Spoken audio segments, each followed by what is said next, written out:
Hello and welcome back. I'm Joshua Barnes and you're watching NewsX World. Let's first take a look at our top stories. Initial information suggests that all of the 49 people on board a Russian plane that crashed have died after the wreckage was found in flames in the country's far east. The Soviet-era plane was nearly 50 years old, with children among those on board. The Kremlin says a meeting between Vladimir Putin and Volodymyr Zelensky is unlikely before the end of August. Meanwhile, deadly drone strikes have been reportedly launched from both Russia and Ukraine following the conclusion of a third round of peace talks held in Istanbul yesterday.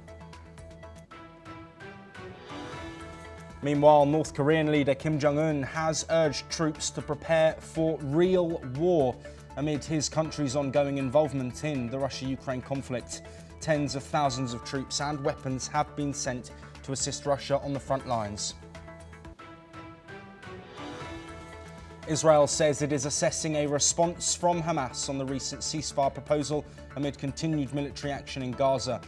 Meanwhile, the World Health Organization has said that Gaza is facing a man-made mass starvation after a warning from over 100 aid agencies.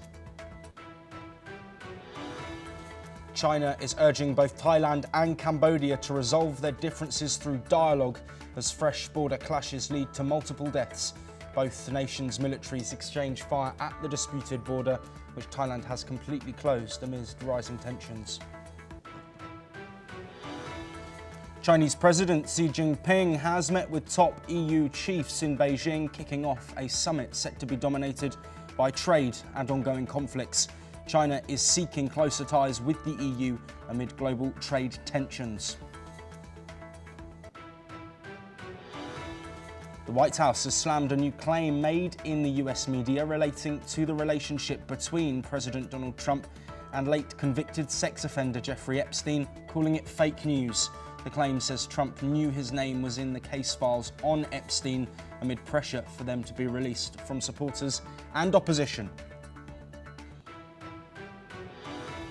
Columbia University has reached a deal worth over $220 million with the Trump administration following months of negotiation to restore federal funding. Columbia has been involved in a feud with the Trump administration over alleged anti-Semitism on campuses. We start this hour, though, once again with tragedy which has struck in Russia's far east. A passenger plane carrying 49 people has crashed near the town of Tinda in the Amur region. The Antonov 24 aircraft operated by Angara Airlines disappeared from radar while approaching its final destination. Hours later, a helicopter located the burning wreckage. Officials have confirmed there were no survivors. On board were 43 passengers, including 5 children and 6 crew members. According to preliminary reports, crew error during landing in poor visibility could be a cause. The plane was flying from the Khabarovsk to Blagoshevskinsk and onward to Tinda when it lost contact. Russian authorities have launched a full investigation and recovery teams are working at the crash site. Well, with us to discuss another tragic event involving a passenger plane, Vandana Singh, an aviation expert. Thank you so much for joining us live on NewsX World. Unfortunately, of course, we're joined by you after another tragic event. All 49 people on board confirmed to be dead. What are your first reactions after hearing this devastating news, knowing that all of those that were flying aboard this old Soviet-era plane are now deceased? Joshua, thank you for having me on your show. This is really tragic to get this information and hear about this crash. So first of all, heartfelt condolences to the families who are left behind. All the people have perished. It's indeed very, very tragic. These are the first thoughts as to why this is happening. And it seems like something that's cascading down ever since 29th of December last year, when the Jeju air crash happened in South Korea at Muan. Ever since then, something or the other has been just going on and on and on. And now today we hear about this crash with the Antonov, and again, it's really, really unfortunate. First of all, I'm sure the investigation and the probe will look deep into as to what exactly was the cause of this crash. Of course, right now we are hearing about poor weather conditions. We are hearing about ATC losing the aircraft losing contact with the ATC minutes before landing. So all of that has to be looked into really before jumping to conclusions. I'm sure the pilot had the the visual range for landing. I'm sure that he must have done his best. But then there is now again nobody to talk. All of them are gone and dead, and this is very, very tragic. The investigation, I'm sure, is going to highlight as to what led to this unfortunate disaster. Over to you, Joshua. Yes, absolutely. And Vandana, I'm glad you've mentioned about that period of investigation. Of course, within recent times, we've spoken to you on this programme regarding reports from media talking about reasons why or why not the Air India AI-171 plane crashed.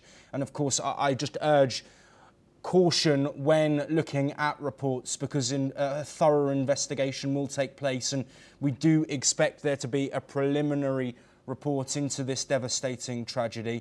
But Vandana, coming back to you, before we do move on, there is, of course, a spotlight now, a magnifying glass on these incidents, given how frequent they seem to have been since that Jeju Air crash at the end of last year that you mentioned. What do you think needs to be done, not just to look at potential safety flaws and issues that are leading to these seemingly more common air disasters, but what can be done for people in terms of reassurance, given the highlighting of such civilian casualty that we're seeing on passenger flights? Yes, Joshua, and that too at a time when we know that the air travel is the safest mode of transport as we know of. So, therefore, the first and foremost is to build the consumer confidence for people like us who are flying up and down. And in order to build that, there has to be a reassurance. So, a lot of factors need to be looked at: what equipment, what fleet, is it aging aircrafts? What kind of maintenance is being done? The checks that I always speak of, A check, C check, D check of the aircraft, that happens in various periods. Some occur 300 to 600 hours after flying. Some occur every 6 to 8 years. Some occur after that. And it's a total overall check of the entire machine. At the end of the day, the aircraft, the plane is a machine. So all parts of it need to be looked into. It's not that we are just looking at a fuel switch here or a landing gear there or something or the other. It has to be an overall maintenance, especially if it's aging. The makers, the original equipment makers of the aircraft, whether it's a Bombardier, whether it's an Antonov, whether it's a Boeing, whether it's an Airbus, whatever it is, they have to be involved. The stakeholders have to be involved. The top level service engineers have to be involved. And, it has to all come out in the clean, because it cannot be that there are problems. The coordination between the ATC and the aircraft has to be, various ATCs. For example, you look at that Black Hawk chopper crash at the Potomac early in the year with a Bombardier in US. And there, at the end, it said that the frequencies, obviously the armed forces, the military has a different frequency, and the civilian equipment has a different frequency. So there were various causes. Whatever it is, all these factors need to be looked into, because we have to stop this fear of flying, and people are now getting the fear of flying everywhere. So I believe everything needs to be looked into. All stakeholders need to be involved, and just when something happens, we should just not go there and say, it was a pilot error. because that's the easiest way to come out of a situation without really going deeper into the probe and actually coming out with it. Over to you, Joshua. Vandana Singh, thank you ever so much. And I would like to repeat your earlier sentiments that our thoughts, of course, go out to all the family, friends and loved ones of those who were involved in this devastating tragedy. Any further information we get on it, we will bring to you here on NewsX World. But now we move from the east of Russia further west, as the Kremlin has said that it did not anticipate breakthroughs from the latest round of Russia-Ukraine talks held in Istanbul. Speaking to journalists, Kremlin spokesman Dmitry Peskov stated that a breakthrough was hardly possible. Meanwhile, Russian media has also reported that the Kremlin has said that it remains difficult to envision a meeting between Russian President Vladimir Putin and Ukrainian President Volodymyr Zelensky before the end of August. The Kremlin has also reportedly stated that Russian forces are focused on establishing what it calls buffer zones along the Ukrainian border. On the other hand, Russian authorities have confirmed that 2 women were killed from debris of a downed unmanned aerial vehicle that fell in the Adler district of Sochi. That, according to the Krasnodar region governor Venimian Konradiev. The governor also stated that 11 people were injured, 4 of whom required hospitalization. This comes after Ukraine said that Russia also launched heavy strikes on Odessa, targeting seaports, transport hubs and residential zones. While joining us to discuss these comments from the Kremlin, but also these strikes, Mark Sutherland, a geopolitical commentator, joining us live from London. Mark, as always, thank you for joining us on the programme. Let's first look at these comments from Russia, saying that they didn't expect any major progress in these third rounds. They say that they don't think a meeting between Volodymyr Zelensky and Vladimir Putin is likely by the end of next month. Where do you think the Russian mentality and the Kremlin's mentality currently sits after a third round of talks that have ultimately led to no further gains in terms of a ceasefire? Joshua, good to be with you. So they met in Istanbul within 45 minutes. The only thing, sadly, that was achieved was to look at prisoner swaps and how that could be worked out in regard to injured forces on both sides, etc. Then within hours after that discussion, then as you just reported, that drone attacks are then happen on both sides.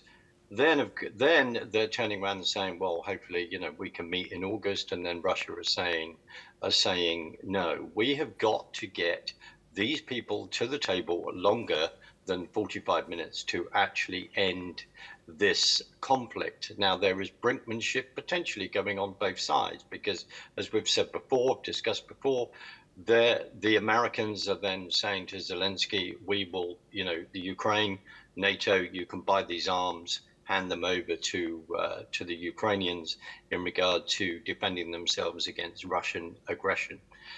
You then can argue that Russia is stalling to turn around and say, right, we want as much of a buffer zone, much of a land within the Ukraine, because it goes back to Crimea, the Donbass, it goes back to Russian speaking people on that border. It's complex, particularly since 2014. The other thing is, Joshua, is that they're most probably thinking, or Putin may be thinking, that Donald Trump is distracted by internal things. Also, his mind is on what's happening in the Middle East as well, because Donald Trump said, as soon as he came in, he could end this within days. Well, sadly, that hasn't happened, but we all want this to happen. It's very difficult to get within the minds of Putin. But also, let's just remind ourselves that within 2 weeks after the Russian invasion, there was a peace plan on the table. Boris Johnson, the ex-prime minister of this country, flies out to then say, no, there are wheels within wheels that are deeply, deeply complex, that you and I need many, many hours to sit down and discuss. And I'll just end this by saying, we want it to end. And we're like dragging people to the table. The other big issue is we just wonder what's happening with the Russian economy. We wonder if what's happening, is he able to keep his armies together, etc., etc. So there are a lot of factors, my friend. Absolutely, many factors that, of course, will be continued to be points of discussion here on NewsX World. Mark, thank you for those insights. You will be staying with us and joining us later in the programme, but staying generally on the topic, but looking at Hungary, who is holding firm on its neutral stance in the Ukraine conflict. Speaking to TASS, Hungarian Foreign Minister Peter Szijjártó reaffirmed that Budapest has never sent weapons to Ukraine and won't in the future.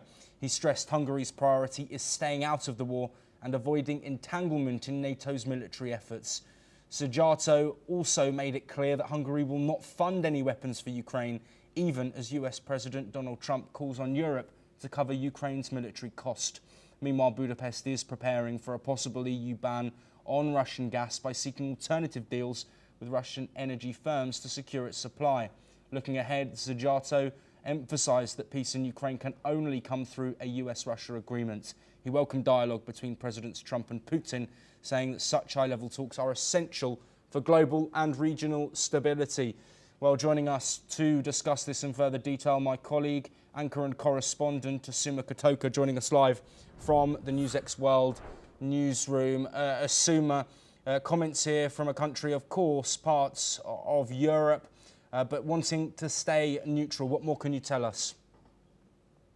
Hungary has shown that it wants to stay neutral. It has voiced its opinion about not complying or not giving or supporting Ukraine with arms, weapons, and supplying. Budapest has said that it has never and will not supply arms to Ukraine for the war against Russia. And also, Hungary and Russia's ties are interesting, as in recently Hungary and Russia have shown more cooperation in energy, and Hungary buys a lot of oil imports and gas imports from Russia. And also Hungary, Serbia and Russia are now working on their oil pipeline as well. But seeing that history of Hungary, between Hungary and Russia, they fought 3 or 4 wars in the 1900s, and recently it has changed. Their relationship has been changing ever since Vladimir Putin took office, ever since the current government in Hungary took office. But Hungary has, yes, shown that it will stay neutral, and it will continue to stay neutral between EU, most of its EU allies supporting Ukraine on Ukraine-Russia war very openly and continuously. But we will be seeing how Hungary will cope with the sanctions that are put on Russian oils and Russian imports about energy. Yes, absolutely, Asuma, and we of course will continue to monitor those potential sanctions that the US has threatened on Russia, along with those EU sanctions already in place and the impacts on Hungary and other European nations. Asuma Kotoka, thank you for that insight. We move on now and continue looking at EU relations, but this time with China, as Chinese officials reaffirmed their commitment to global supply chain stability and cooperation on export controls. At a press conference, the Foreign Ministry of China said that the nation's rare earths policy remains in line with international norms and that it's ready to deepen dialogue with relevant countries, including the European Union. This comes ahead of the World AI Conference in Shanghai, where Premier Li Qiang is set to deliver the opening speech this weekend. Meanwhile, at a 10th summit in Beijing, EU Commission President Ursula von der Leyen called for a rebalancing of trade, warning that the bloc's €300 billion trade deficit with China is no longer sustainable. Von der Leyen said EU-China ties are at an inflection point and urged Beijing to address industrial overcapacity and concerns about its support for Russia's wartime economy. Well, joining us on the programme to look at both of these points, EU-China relations and this upcoming summit with Li Qiang present, Jayjit Bhattacharya, an economist and finance expert. Thank you very much for being here with us. Let's first look at this summit and these conversations that are taking place between the EU and China. That meeting taking place earlier today, Ursula von der Leyen, Antonio Costa presidency. This is a clear rhetoric coming from the EU, one that mirrors that of the US administration, talking about that imbalance, talking about the amounts of production going on in China and the lack of consumption going on. The EU now repeating this. Can you provide some context around what this actually means for the everyday consumer and both countries economically? Clearly there is a humongous amount of capacity in China.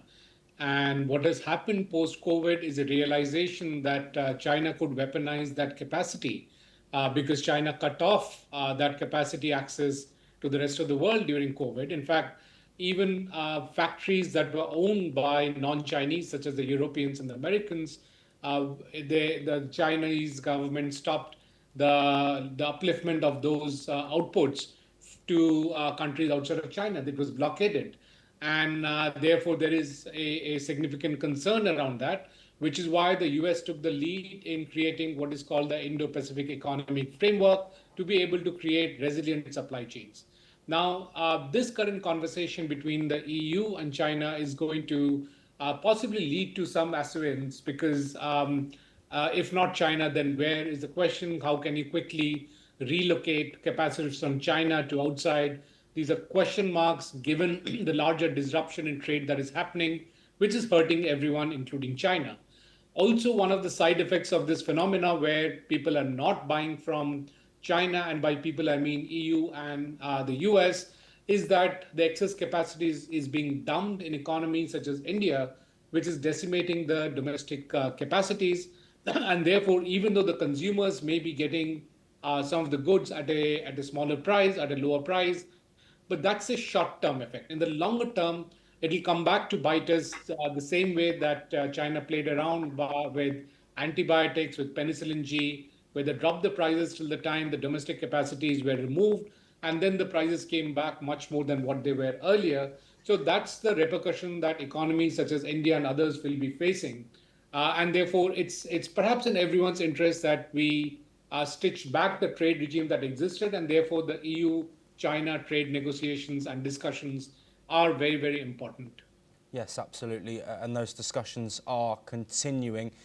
Just very briefly, looking at that US-China relationship, we have a very short amount of time, but do you think that the positive conversation that has been had publicly by the United States is going to help China's standings in these discussions with groups like the EU and other trading partners?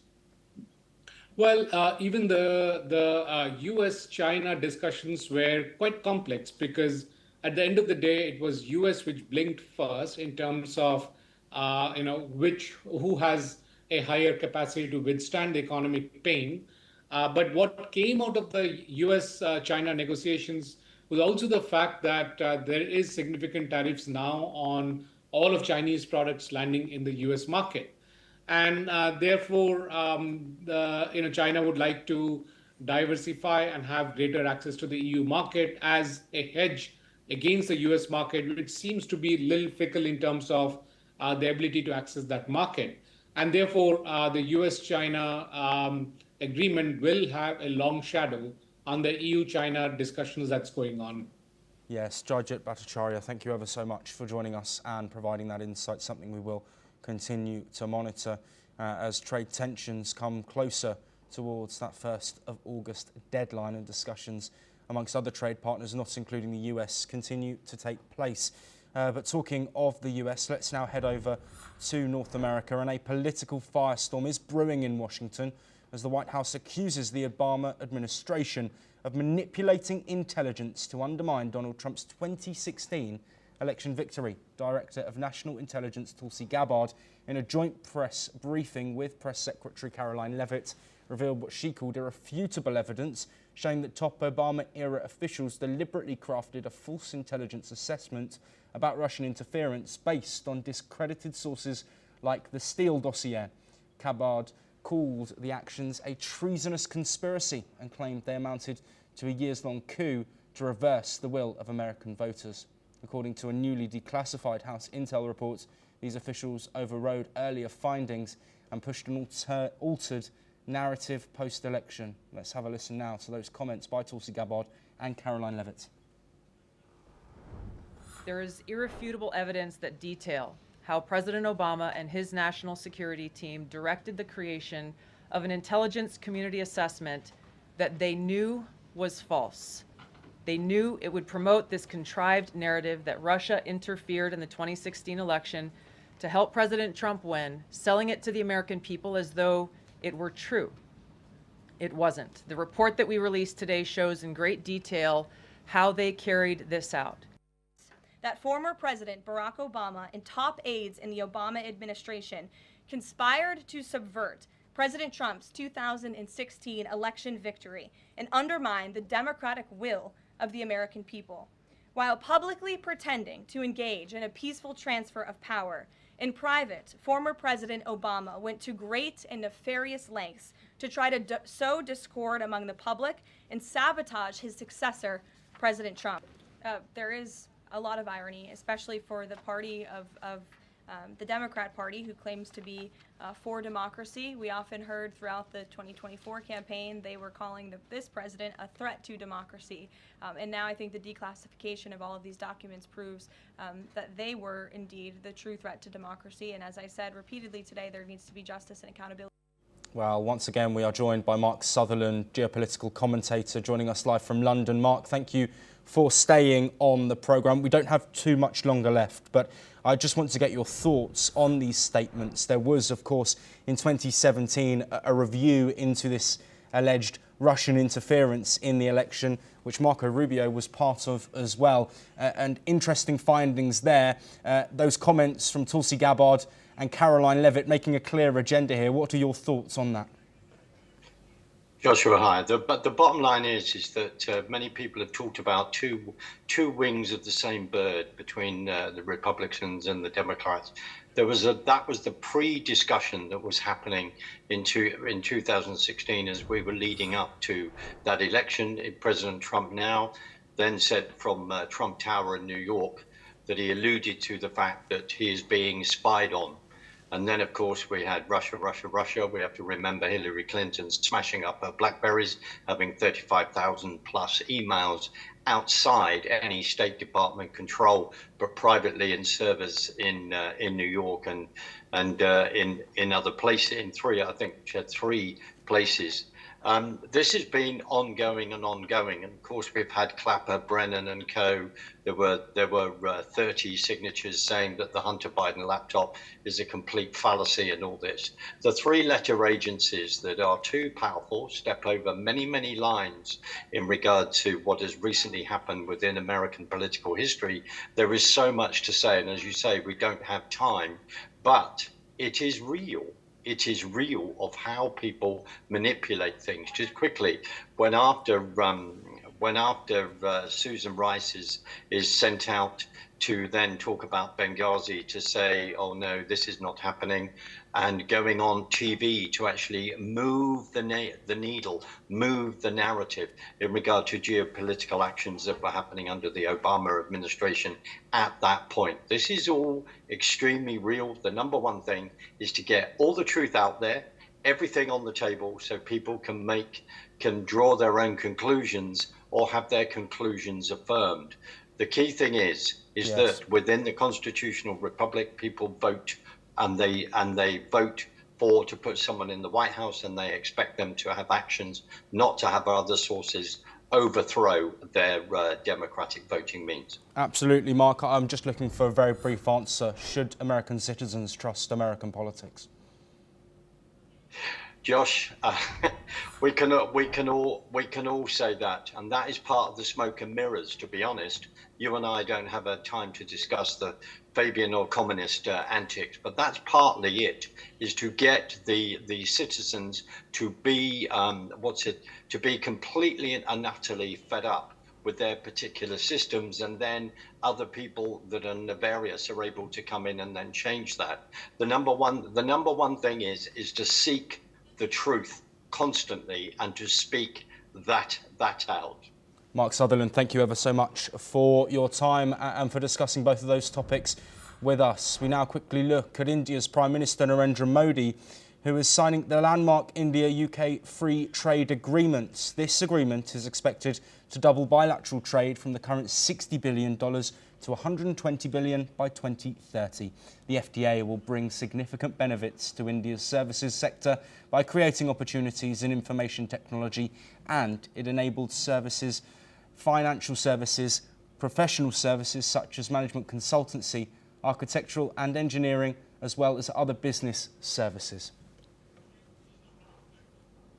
Well, that is all we have time for, but we will continue to bring you more of the latest international news.